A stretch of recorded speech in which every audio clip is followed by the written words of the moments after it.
Oh, hey, hello. Tonight we're going to talk about regression. Okay, and regression is something that all parents are very scared of. And trust me when I say this, right? As therapists, we are very scared of regression, and the reason behind it is because all the hard work, everything that we've done has basically been reversed or something like that, or so to speak, right? So the first time I've really seen a true regression, like talk about my experience, was during masters. I was in a special needs school, and where there are, don't mind me using this word, right, intellectual disability. I know there's a lot of moms or whoever out there, or like social workers, I don't know, that they don't like this kind of labeling, but all in all, it's still intellectual disability. Okay, some places we still call it mentally retarded, but we try to shy away from that kind of words, right? So the thing is, I was at the special needs school, right, and regression happened real hard. And I remember teaching a kid something along the lines of sentence building and whatnot. And then after a long holiday, of which it was probably Chinese New Year in Hong Kong, we celebrated quite long for, like, I don't know, a week or something, and then plus or minus adding in the Christmas holidays and whatnot. After they came back, they pretty much forgot everything that I've taught them, and basically they couldn't use it. Okay, and that was one time that I saw regression as a real thing. Okay, and it kept on happening, and it's not the first time, it won't be the last time, and regression is real. Okay, so there are a certain population of children who are very susceptible to regression, and we're talking about what I said just now, like intellectually disabled children, not necessarily children on the spectrum, but those who have that kind of problem will be more susceptible to regression. Okay, and regression happens for obvious reasons. For instance, during this pandemic, right? So many parents have been emailing me and whatever, or PMing, DMing, whatever it's called on different apps and stuff, right? And they say, "Oh, my kid is starting to regress because there's a lack of therapy." And yeah, it's true. It's true. This thing is real, and the biggest reason is that they don't get enough. They don't get enough practice at home, right? They start. Sorry, I'm changing the color of the light. Yeah, so it gets more and more difficult for them to sustain their language development because there's not enough practice, right? So given what we said here, given that the chance of you guys having this kind of regression, we need to talk about it, and we need to talk about how we can mediate it. Given this current situation with the pandemic, I know a lot of places are resuming actually with therapy, which is fine as long as we're safe and everything like that. You have to keep the communication, like, momentum going at home. If it stops, they might go back to using their old ways of communicating to you. Okay, and I have seen this quite a few, like with my own clients, with my own students, because I'm not seeing anyone right now because of the pandemic, and I don't hope that they come back. I do hope they come back. I want to see them, yeah. I do miss them a lot. But the thing is, the pandemic is kind of crazy here in Indo, so I don't want to risk anything, right? So I've been hearing that there's some form of regression going on with like maybe 60% of my kids, basically, and all of them of which have been reported to say less and less words and use more of like hand pulling methods, reverting back to their old and safe behavior, I guess. That's what you can call it. So what you guys can do at home is to continue the work that, we therapists have been doing in the clinic. Okay, and then the best way, obviously, is to go to the micro course, agentsofspeech.com/micro. Go check it out. Very low cost course for you to learn. Okay, and use those methods and stuff at home. Okay, and other than that, there are other regressions I want to talk about. And I got like 3 emails about like, oh, my kid regresses when they go to school. And I'm like, huh, what do you mean? So apparently what was happening is that they can talk a certain number of words and they can like say sentences and stuff, right? But once they like see other children, they start to like not use words, and teachers are like, oh, your child is not talking at all. Okay, so what do you do with that, right? So the thing is, that's not called regression. That's called the inability to like generalize their language abilities, right?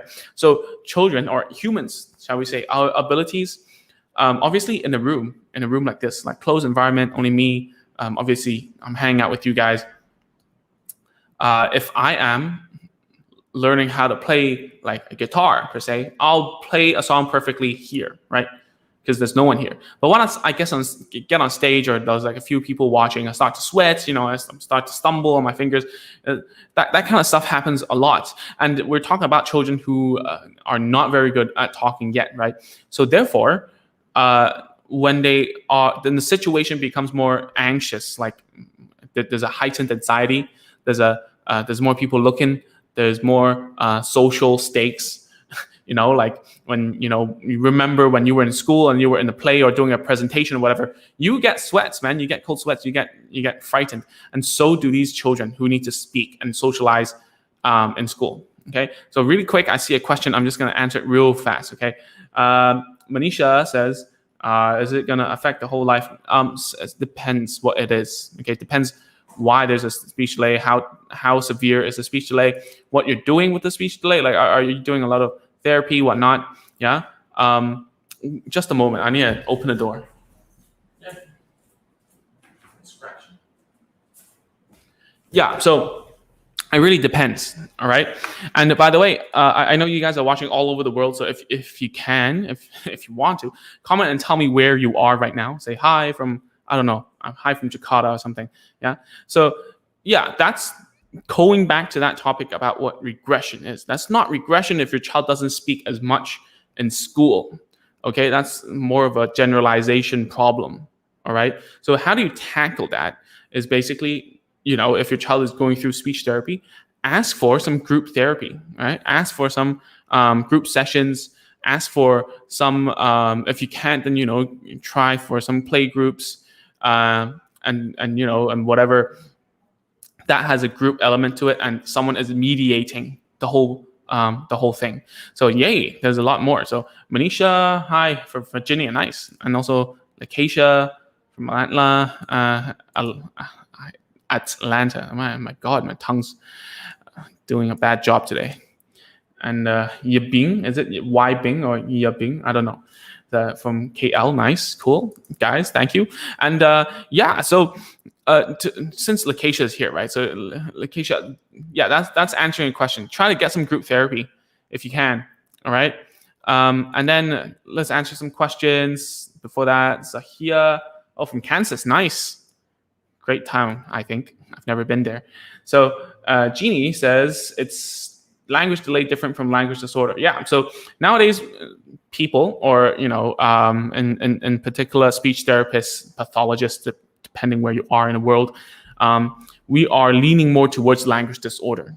Okay, and the reason why, because we want to save our own buttocks, we want to save our own careers, because saying language delay implies that there will be that they can catch up, right? Implies that they can that children can catch up, and that's something that some professionals do not want to bear, right? They don't want to bear that.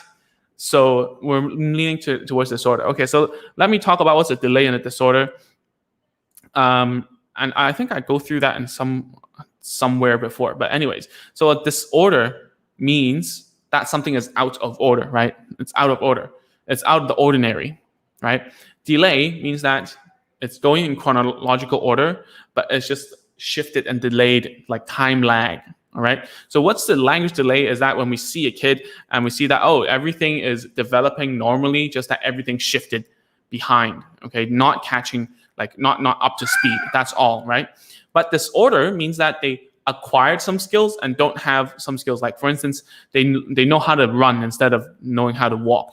That's an extreme case of disorder. All right. And autism spectrum disorder call it disorder is because they're all over the place. They might be really good at writing, really good at reading, really good at, like, I don't know, playing piano, and then they're really bad at talking. That's a disorder, right? So hi to everyone, Priyanka and So Yin, cool. So yeah, that's probably a very good description, I guess. I'm praising myself. So regression, like going back to the topic of regression. Okay, you guys can keep the questions coming if you want to. I'm just gonna keep on talking. So yeah, so if your child can do something in one situation, not the other, that's not called regression. That's a problem in generalization, right? So what other times do I hear about regression? Yeah, so there are times when children who are 2, and then suddenly when they have some words, right? And then suddenly when they hit 3 years old, they start to like lose some of the words, some of the some answering questions, not losing eye contact, everything. So what that is, basically, sometimes, okay, there are a few situations for this. Number one is that the language environment is not helping them to communicate as much. So a lot of this happens a lot in Asia, because I'm in Asia, right? So especially in Indonesia, I'd say, actually, a lot of parents will say, "Hey, Ming, look, my kid was talking when he was 2, and he was calling mama, whatever. Now he isn't." I'm like, okay, what happened? So basically, the kid would only talk when the mom asked. But then now, even if the mom asks, then they don't talk. So it's a language environment problem. So if you need to stop asking questions and prompting them to talk, because sometimes it's a hindrance to them. Sometimes it's like actually making them feel like they have to talk, and it's stressful. So what instead you should do is to like not to invite them to talk, right? You should talk more to them and try to tell them that it's not only, we don't always push you to talk. I'm here to like describe everything to you, talk whenever you want, right? So it might be a language environment problem. Okay. Number 2 is that it's like from what I learned, I don't have a study or a textbook to tell you where to read, but from what I learned from other therapists who are much senior, they say that is typical in children who are going through autism spectrum disorder, right? So apparently, you don't, please don't quote me on this. I'm trying my best to have some solid ground in whatever I say, right? So apparently, from when I get to like 2.5 to 3 children on the spectrum, the brain structure, or not structure, that'd be crazy, like the neural linkings in their brain starts to change, and therefore more symptoms pop up in terms of like autism related symptoms. So that is one of the reasons why. Okay, but most of the time, I think really is about the speech delay is like, or language disorder or language delay is really hitting them at that point where they don't really, they feel, they know that they cannot talk anymore. And plus parents who push their child to talk a lot, and it creates this kind of regression from like 2 to 3. And I've seen it many, many times. That's why I get most of my cases at around 2.5, right? Or at 3. And across culture, parents ask the same thing. My kid was talking, now he isn't, right? And we get these kind of cases all the time. If you ask any private speech therapist like myself, then you will get that. So let's answer some questions real quick. So Manisha says, my daughter started going kindergarten school. She's getting speech therapy. Should we get some speech therapy outside of school too? Hey, it depends on how difficult the situation is for your child, okay? And how much therapy your child is being given. And if it's if the speech therapist at the school is compatible with your child. And I would say that at least once per week, right? I know some places, Hong Kong, let's say, right, like where I'm from, or in the USA, where children get services like maybe once a month or once a fortnight, which is very unacceptable, right? It's very difficult for a child to build a relationship with a therapist. So if she's not getting enough speech therapy at school, then I think, you should get more outside of school if you can afford it. Okay, I know it's not like cheap or anything. It is skilled labor. So yeah, you need to see, and if you can sit into the speech therapy, that'd be awesome. See if they're compatible with each other, they're having fun, they're learning, so on and so forth, and listen to what the speech therapist says, right? Because sometimes if you get like outside speech therapists, speech therapy, and inside like school, they might have different priorities and doesn't really work that way. So you really have to see, okay? So Goshan from New Jersey, nice, very good. Priyanka says, want to ask if autistic children start his speaking in 36 months and developing some sort of echolalia, what will be the prognosis be? Like, will we ever come first? I cannot answer these type of questions, Priyanka. It's impossible for me to tell you. I'm not a fortune teller.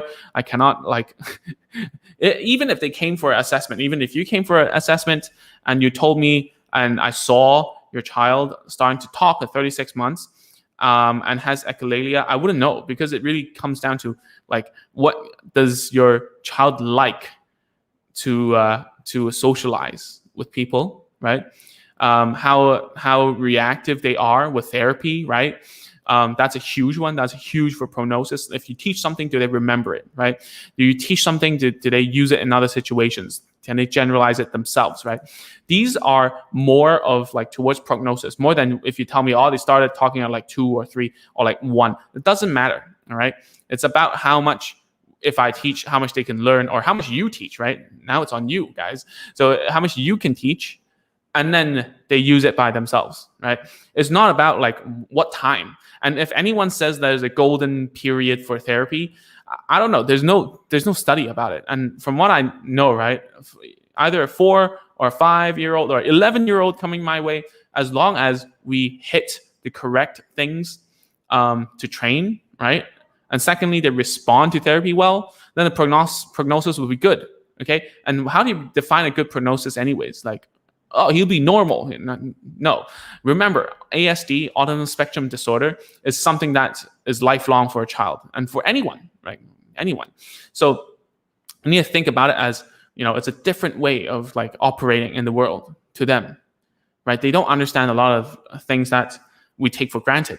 But at the same time, they're more sensitive to things that we don't know about. So it's like a give or take, right? So Jeannie, hope that, Priyanka, hope you answer that question. Jeannie, hi from Philippines. And Jeannie asks, does echolalia can be outgrown, right? Can you outgrow from echolalia? The answer is, I don't know. Depends on the kid. I've seen that it does. I've seen that it doesn't. I've seen it get worse. I've seen it get better. It depends case by case basis. And as I said just now, like, do they understand why they cannot echo, right?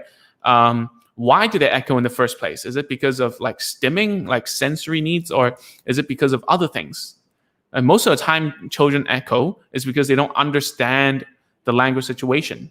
All right, so that's probably what I would say, man. You would think these type of worries, I know it's very difficult. It's super difficult for me to tell you a solid answer. Well, whilst there are some that I can tell you straight on, I'll tell you, yeah, of course. But I also need to be rather responsible, right? So all you guys, and all the questions are great. And we were talking about regression like 2 to 3, right? And if you've been through that, you will know that there's a sudden change. And I don't know why. I don't know. I did talk about the reason just now, right? But I'm not totally 100% sure. In fact, no one is totally 100% sure about anything in this field, right?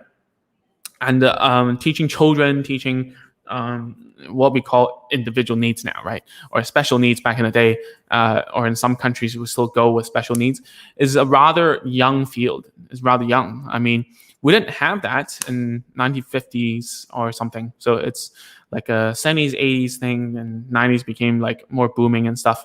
So slowly it will become, we will get more and more research on this kind of stuff, and we will have a better answer to these kinds of questions. But at the same time, I don't want to take your child out of context, right? I don't want that to happen, right? So Priyanka says, yes, my daughter echoes when she doesn't understand. Otherwise, she can comprehend. She didn't. Thank you. Yeah, no problem. Yeah. So that's the thing. You need to understand why a child does a certain behavior. Okay. And you also need to understand, like talking about the topic today, is that you need to understand why regression happens. Is it because the language environment is deteriorating in terms of its quality. Like at home, all the child does is like watch, the iPad, watch TV, and they don't need to talk that much, or actually they don't need to listen that much. That's the thing, because the difference between like school and at home is that in school they have more incentive to listen to people, right? Whereas at home, it's more like they're taking you for granted. They're taking the fridge for granted. They're taking everyone for granted, basically. So they don't really need to listen, right? So Yan, hi, hi from Malaysia, nice. So I saw your post on the group as well, Yan. So if you have any questions, feel free to drop them right here. It'll be much easier for me to go through all the questions at once in one go during the live, right? And basically that's regression. There are even more ways that a child can have a regression. And recently, one of my students who's an adult had basically, I don't want to disclose exactly what happened, but basically she had a regression basically because of some sort of psychosis. Okay, I don't know what it is. No one knows what it is. Like, and it's to do with the brain, basically. I think the symptom was a fever, and it got really hot, and it slowly became like it regressed. The speech abilities regressed a lot, and even language per se. So there's loads of different reasons why your child will regress, but you need to understand why. Is it because of the environment? Is it because of their biological dispositions, right? If someone is more prone to not able to acquire skills effectively, then yes, right? Is it about what you're doing at home, right? Or is it because some sort of like psychological effect as well? Okay, and please don't mix up regression with like generalization. And how you deal with generalization is that you systematically increase the number of people and the difficulty of the task so that they can like handle it without much stress. All right. So let's see. Manisha asked, does omega-3 and multivitamin help with speech? I don't know. I'm not a doctor. I'm not medically trained. Some people say yes. Some people say no. It's a mixed bag. And I actually have a client who but they use a lot of biomedical or diet regulation, that type of thing. But I can tell you something for real, right? From what I see, that when the diet is not optimal for the kid or for anyone per se, like any human being, you can see that they're irritated, more easily irritated, harder to focus, all that bag of like stuff. So you need to think about who to consult about this. Obviously not me. Second of all, is from what I heard from the clients who had success from using such supplements, is that to always test, because especially for like, even for us, right? We react to supplements differently. Okay, I might react to like a certain supplement. Okay, someone might have an adverse reaction, right? And especially for those children who are on the spectrum, who are sensitive to more things than we are, you really have to be very careful about this stuff. Okay, you need to test with small doses. That's what I heard. Okay, so test. If you don't know, no one knows until you try, right? So if it's not like life-threatening, that type of thing, then you can try it. Okay. And then, yeah. Oh, by the way, about this question, I did hear about the wrong diet and wrong supplement causing regression. Okay, I did hear about this. I haven't seen it with my own eyes. I've only like hearsay. Okay, there's not much enough. Like, no one's gonna go do a study and stuff supplements in a child's mouth to see how regressed they are or how good it will become, right? Because first of all, us therapists, we do behavioral stuff. We don't do medical stuff. So we're not, we don't want to get like a whole bunch of scientific study about like using medical intervention and we lose our jobs, right? So that's probably one of the reasons why we don't know much, because no one is actively doing it other than, some doctors in the USA in particular. I cannot remember any at this moment. I have to ask. You can ask in a group if you're in a group, okay? I'm sure a lot of parents can shine some light on that. So Gulshan says, then the child catch up after regression? So yeah, of course they can. Yeah, and it depends on what kind of regression it is, right? If it's like actually the one that I was talking about like having the psychological difficulties, that one, and we're not talking about like her being schizophrenic or not crazy, not anything like that. I need to like give a huge disclaimer, not like that, right? She is catching up still, and we're just taking some time, all right? And it depends on how much it regressed, but catching up, I think, yeah, unless unless okay, and this is one of the reasons for regression that I didn't talk about because it's super extreme. Some children with very complicated medical histories and so on, they do get regression after a stroke or what's that called?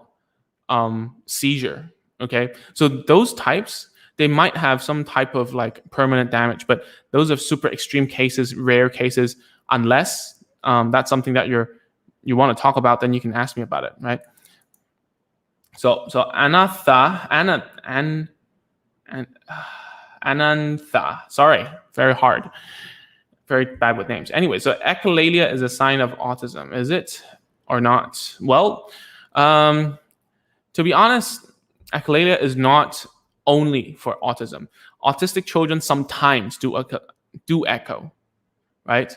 And there's different types of echolalia. There's delayed echolalia, there's like instantaneous, and so on. There's different types. I'm not going to go through all the types, but definitely if it's, it's not exclusively a sign for autism. Some autistic children do it, and speech delay children also do it. And speech delay, we're talking about like pure language delay, which there isn't any other like complications in the child, right?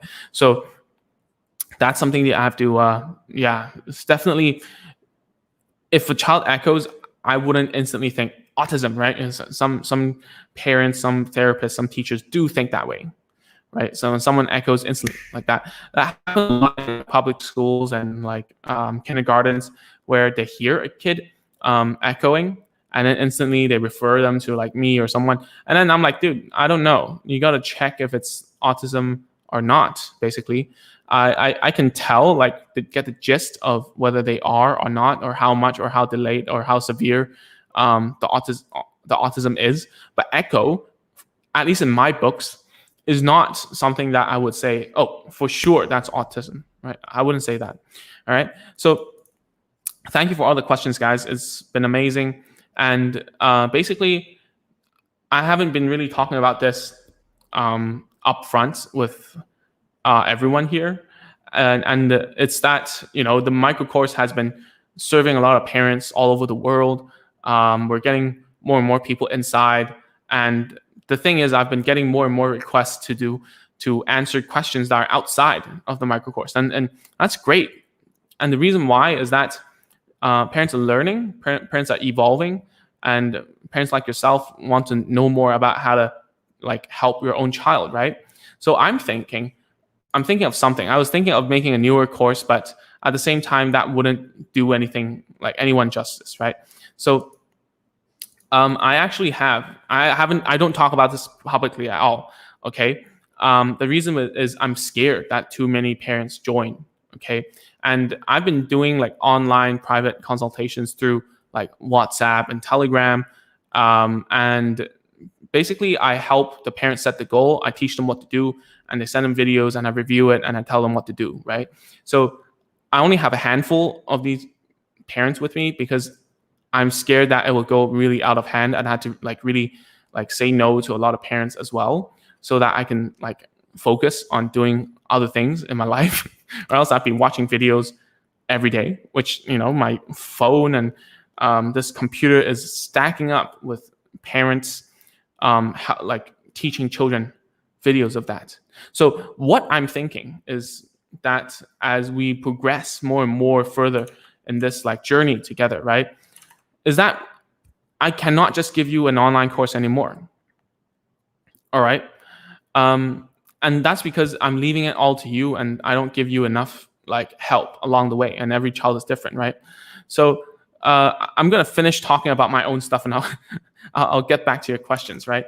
So I'm thinking about opening up a membership that has everything from A to Z, and you can choose, do a questionnaire, and it will tell you what to learn, what to like watch, what to use, so on. And A to Z, what I mean is like from nonverbal, from like prelingual, whatever you like to call it, like no words, right?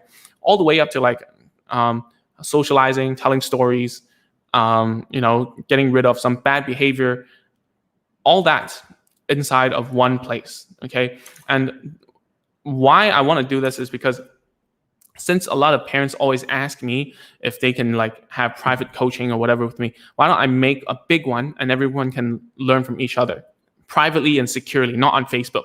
Because I know a lot of you guys are like shy and don't want to, not just shy, right? It's just privacy. It's your own thing. It's your own like decision whether to show or not show, right? But what I'm saying is that we can have a place where we can privately like upload videos, right? Where no one can download anything from the platform, not like Facebook, and then we can, and it's really tight that only like parents of speech delayed or on the spectrum can join, right? So the vision is like this: like there's a whole membership with like a lot of different content about what you need to do at home, how you need to do it step by step, everything, much more that I can offer in like the micro course or like the intro course if you're aware of that, right? I don't even talk about that sometimes. So when we do that, all you have to do is to log in and then take a real quick survey and then see where you need to watch from. And after you watch, this is the fun part. I want to make like maybe weekly or bi-weekly call like this, but on Zoom, obviously, where it's private. And then you can fill in the form, tell me which part you're on, what you're trying to teach your child, what kind of goal you're trying to set, and then upload a video of you guys, right? And you tell me whether you want your face to be blurred or whatnot, right?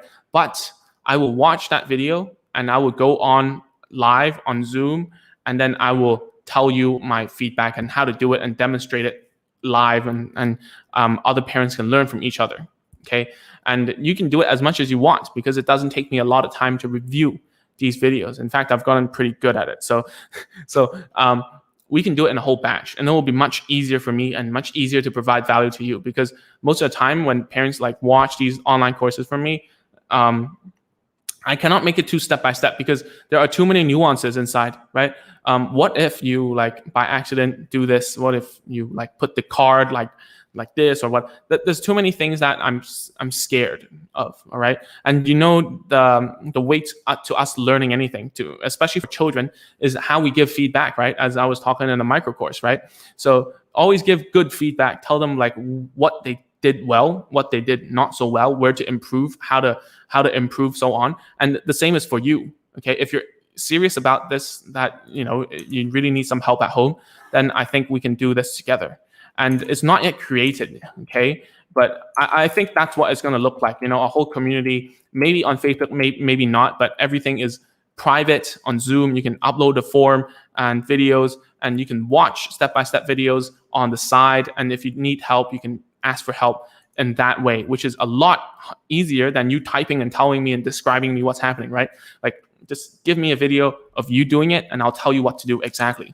Okay. And I've been shying away from this for a long time because I don't know if this is going to work or not, first of all. And second of all is like, no one ever does this in our field, and no one ever goes on Facebook Live like me as well, right? And talking for so long.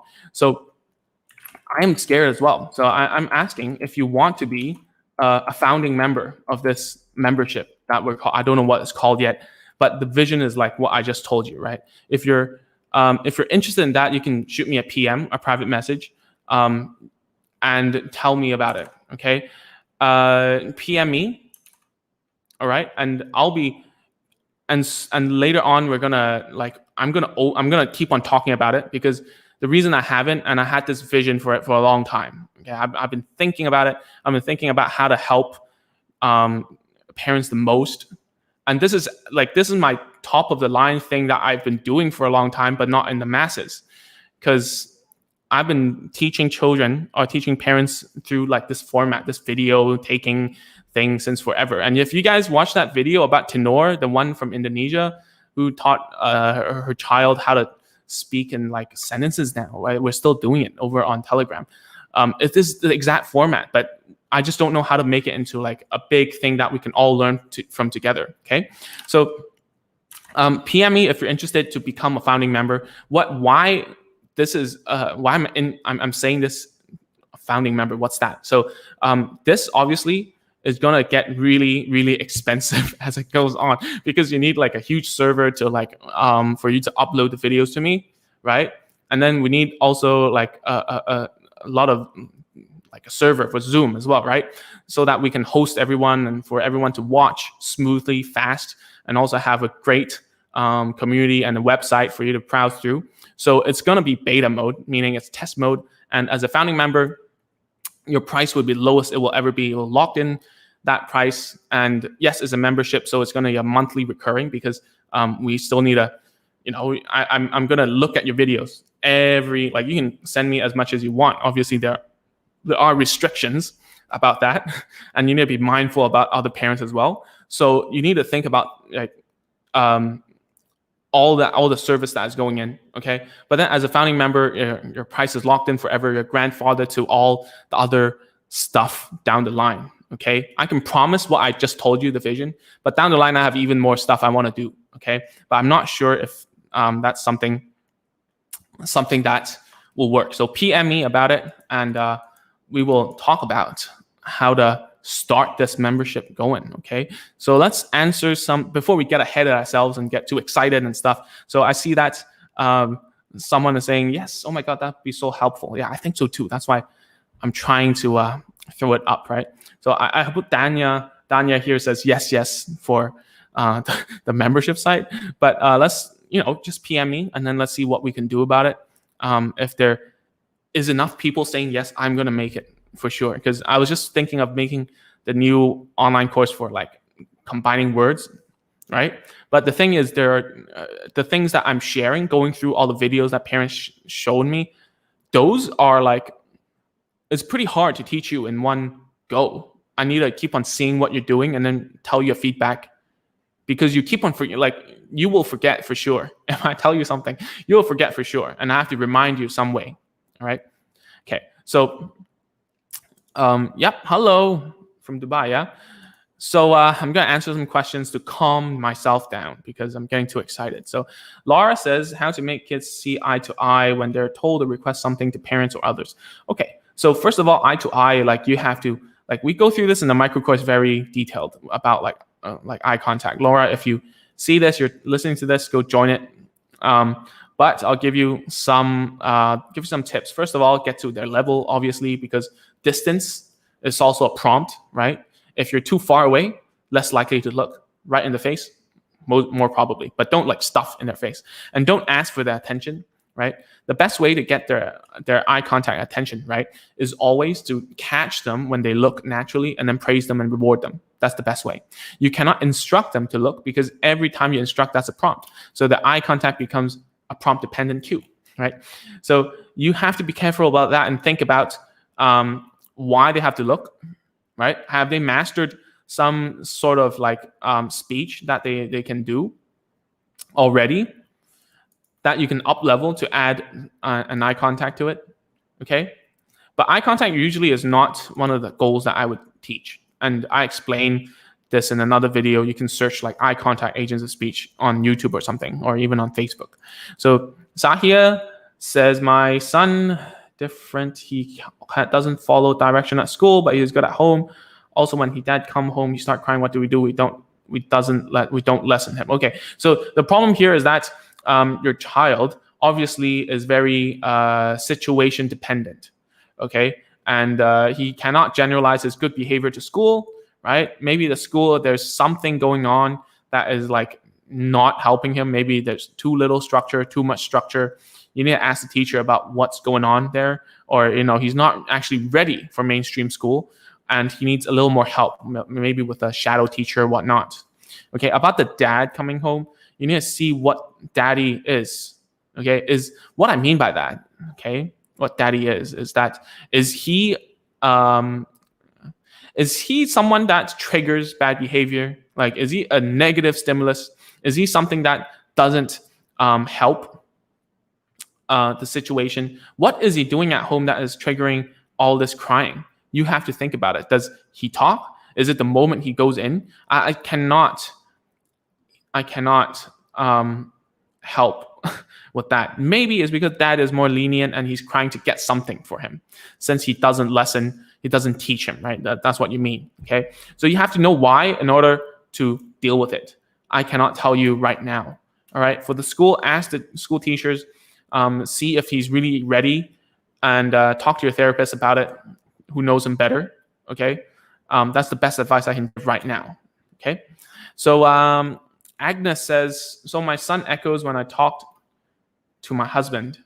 He wants to join a conversation, but I didn't understand how can I help him. Okay, cool. So basically, your child wants to play adult, wants to be at your level talking, wants to be like you, wants to be really cool. Like, I don't know, he wants to join the cool gang, which is you and your husband, but he doesn't know what's going on, so he just echoes just to like fit in, right?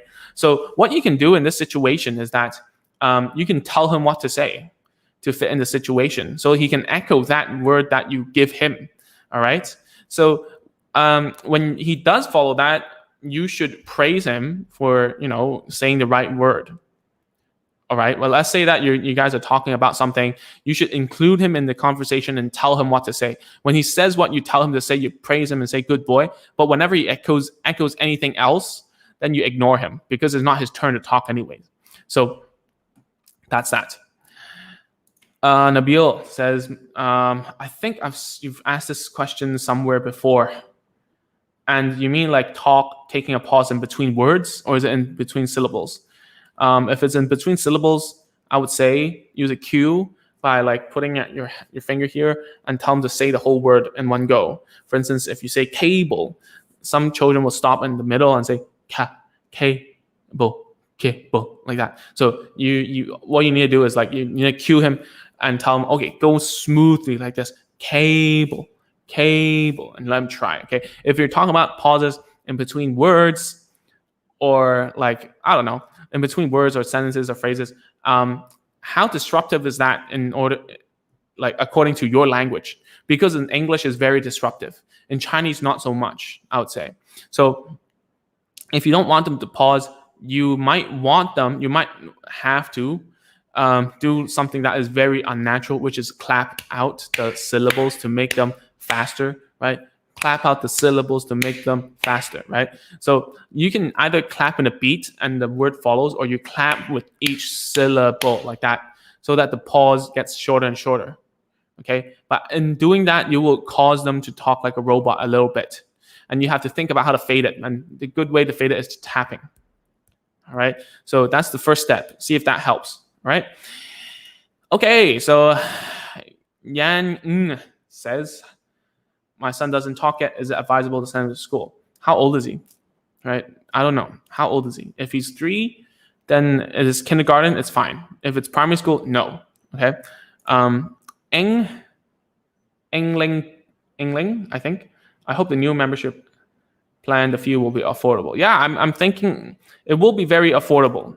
I mean, look at the micro course. It's cheap.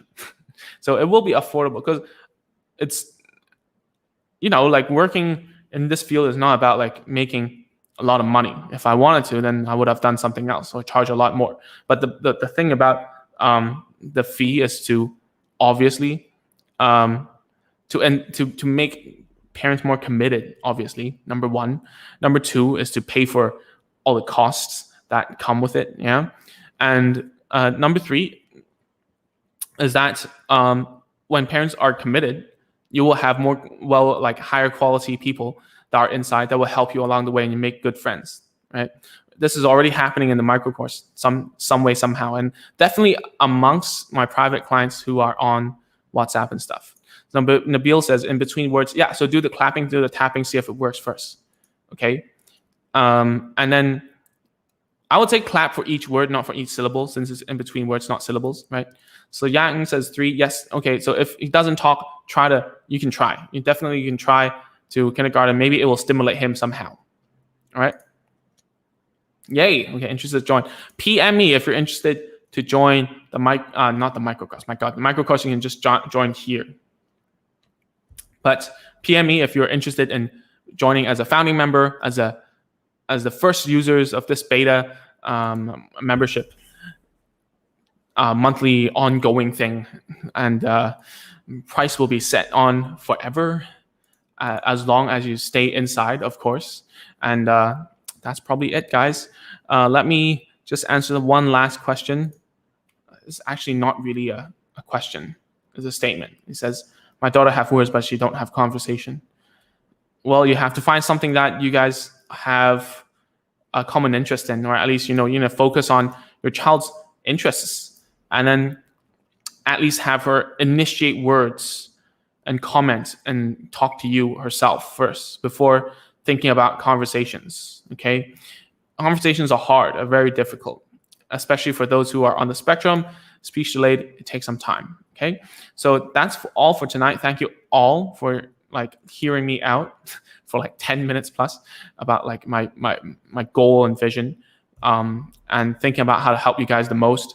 If you're inside the membership, the members Facebook group, right? I've been asking about you guys, what is the best thing I can do for you? And most of you guys answered that, the best thing is that, you can upload videos to me and I watch it and I give feedback.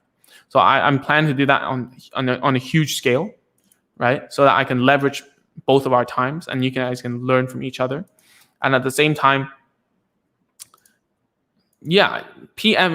just PM me. I cannot go through and PM everyone because it goes to your something in your other inbox. So PM me, go to my page or go to my my Facebook profile and talk to me, message me, tell me about it, and I'll ask you some questions about what's going on with your child and everything, and see if it's a good fit. Then we can probably make it happen, man. So thanks everyone for tuning in. Thank you, Agnes. Please PM me, guys. Yeah, PM me. Cool. And then we're probably going to launch it at the middle of March and then close it so that no one else can join. And I will focus my efforts in serving you and getting you, giving you the help you need, hopefully, fingers crossed, beta. And then we will start in April. Okay, and we'll close it off, only us inside the membership. You can send me as many videos, learn from me as much. I will try my best to give you the results you want. That's my promise. I will try my best and give you the service that I'm giving you to the private clients right now, which is I'm not accepting anyone, by the way. And we're going to do it. All right. And if it works, we'll open it to the general public and the price will be higher than of what you joined. And it will only go higher because as more people go in, server gets clogged up, everything becomes more and more expensive on my end, not on your end. Okay. So thanks everyone. I'll see you next Monday night at 9 p.m. if you are residing in Southeast Asia. Otherwise, if you're in USA, that is in the morning, okay, which is probably nearly 10 a.m. right now, EST. So see you guys. Thank you. PM me about the membership, and that's all. Thanks.